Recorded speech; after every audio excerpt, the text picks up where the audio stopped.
Yeah, I'll react to that, sure.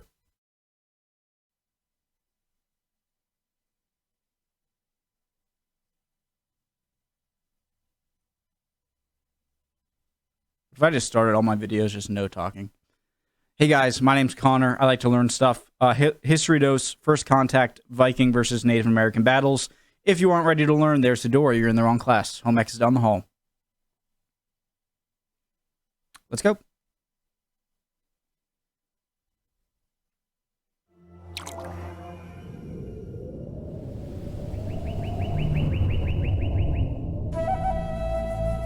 Under green cliffs runs a winding channel, disturbed by a lone navigator, a man striking forward in a canoe meant for three. The 8 companions with whom he set out have been abducted by pale and bearded men, armed with radiant weapons and shields. The man reaches his village, tells them of the ambush, and then rallies a war party for the counterattack. His people are native to the land. Long ago, their ancestors abandoned the Eurasian landscape, braved prehistoric seas and the tundra of mammoths, and settled deep into a world hitherto untouched by humans. Can I just point out how crazy it is? It must have been to have, like, almost what must have looked like a different kind of human to these Native Americans that you'd never seen before. And coming in, and Vikings who have a scary reputation, must have been terrifying and yet really cool at the same time. We're in such a kind of globalized world where, you know, we're all more or less familiar with one another's cultures and whatnot. But back then, when it's very much still separated, kind of seeing this new people that you've never ever seen before must have been crazy, surreal, terrifying. As one age passed into the next, the bridge between the two hemispheres was broken, and each half of the planet diverged in mutual ignorance of the other. Millennia bore witness to the cyclical death and birth of great empires, peoples and languages, prophecy and faith. The Vikings of Scandinavia, having ravaged Europe and established outposts on Iceland and Greenland, have just interrupted tens of thousands of years of hemispheric estrangement. They promptly kill their 8 Native American captives. This small band of Norsemen are led by Thorvald Eriksson. His brother Leif earlier made landfall on the American coast, but failed to encounter any native inhabitants. Now the swarm of indigenous canoes comes into view. The Vikings gather to their ship for cover. A staccato rain of stonehead arrows beats against their raised shields. After some time, the siege ends, and the indigenous people paddle away. Sorry, I wonder if, did Leif Erikson land during winter? And maybe what was his brother or something? This other Erickson, maybe, you know, the hunter-gathering Native American tribes. I know they had a lot of settled communities, but they must have moved with animals and herds and whatnot, and so maybe if you go in the summer, you'd have more likely to contact Native Americans in the north. I really don't know. Arrow protrudes from the trembling side of Thorvald Eriksson. He asks his men to lay him to rest in this foreign soil, with a pair of crosses at his head and feet. After the captain's final orders are carried out, his men return to the American settlement founded by Leif Erikson, and return to Greenland in the spring. But soon there is another stir, a distant toll of iron and plumes of listless smoke. Dragon boats cruise along the water's edge. A man called Thorfinn Karlsefni has reached the Leif Erikson settlement, along with a party of nearly 70 settlers, Christian and pagan alike.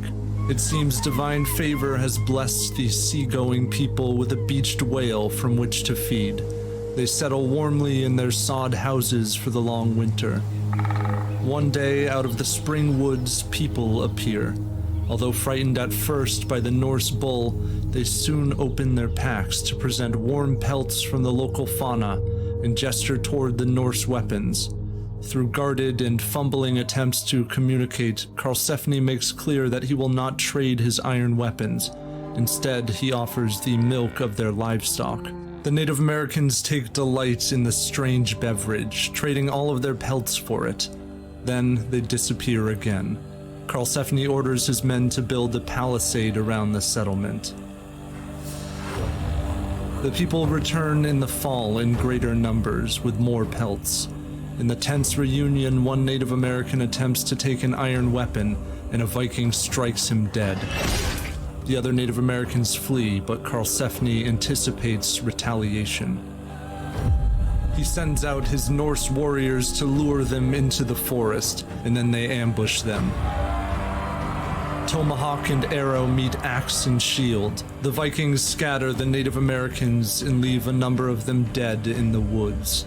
Karlsefni's expedition remains at the settlement for the winter. Then they load their ships with American grapes and pelts and depart. This story comes directly from the Saga of the Greenlanders, one of two Icelandic sagas that record the Viking settlement of Greenland, Leif Erikson's voyage to mainland America, and the Viking expeditions to the American lands they called Markland, Helluland, and Vinland. The other, called the Saga of Eric the Red, tells this same fundamental story with important differences. It combines the expeditions of Thorvald and Karlsefni into one, and records a massive battle in which Native Americans kill multiple fleeing Vikings, who are, in turn, only rescued when the brave woman Freydis scares off the Native Americans by beating her exposed breast with a sword.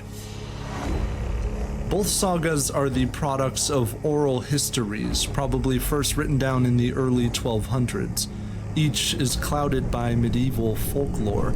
Corpses reanimate to give prophecies, and disembodied voices guide the explorers. In Eric's saga, Thorvald is killed when a one-legged creature shoots an arrow into his groin. These stories are the relics of the closing of an age. As Viking clans coalesce into kingdoms and the Scandinavian settlements on Greenland are abandoned, and the old tales of a short-lived quest to a western land are resigned to a compendium of rumor and fable, to be told around the hearth or carried far by the traveling merchant. It's in Italy around 1340 that a monk relays what he's heard of Markland. Further westwards, there is another land named Markalada, where giants live. In this land, there are buildings with such huge slabs of stone that nobody could build with them except huge giants. However, no sailor was ever able to know anything for sure about this land or about its features. In 1492, the Vatican records that no news has come from Greenland, that country at the end of the world, in 8 decades. Christopher Columbus reaches the Bahamas that same year. Scholars are left to doubt that the Vikings ever reached mainland. I'm almost jealous of, I'm sure a lot of people back then would be jealous of people now knowing the full extent of the map. But back then, when you didn't know the full extent of the earth, and you just knew like through fables and legends of these coasts of on the end of the earth, it's just all of these myths and things that are created all kind of make sense. Not in that they're true, but that just this would have made the imagination go crazy, and imagining the people or animals in this other part of the world. It must have been crazy to still have that chance to imagine what could be out there. Obviously nowadays we know. So North America. Until in 1960, archaeologists in Newfoundland discover mounded ruins. Excavations will resurface sod houses, an iron forge, and chopped wood recently dated to the year 1021. Here, the contemporaries of the Erikson brothers and Karlsefni may have traded with indigenous people and launched expeditions possibly as far south as Maine or New York. They could have been here. There I am, right there. But after a handful of years, the mighty Vikings abandoned their colony, mysteriously retired from their efforts to expand their domain westward in a bountiful country. A tentative mapping of their expeditions reveals that the Norse had likely met the ancestors of the Beothic or Dorset Native Americans, a people whose resistance may have been the death knell for these first European settlements in the Americas. Thus reads the saga of Eric the Red. Although the land was excellent, they could never live there in safety or freedom from fear because of the native inhabitants. So they made ready to leave the place and return home. It's a great channel. If America had been spared the wrath of the Vikings, Europe hadn't been so fortunate. When I watched Vikings, merchants, and explorers from Magellan TV, I was blown away by both the brutality inflicted on Europe as well as the lasting impact the Viking era had on the world today. You can go watch the documentary right now. It has this really cool balance of present-day sites of fabled Viking raids along Make sure to use the History Dose link here if you are going to do that. Make sure to help out the channel. Really quality battle recreations, all wrapped up in a great overview of who the Vikings were. History Dose viewers, definitely check that out. Awesome video, really cool.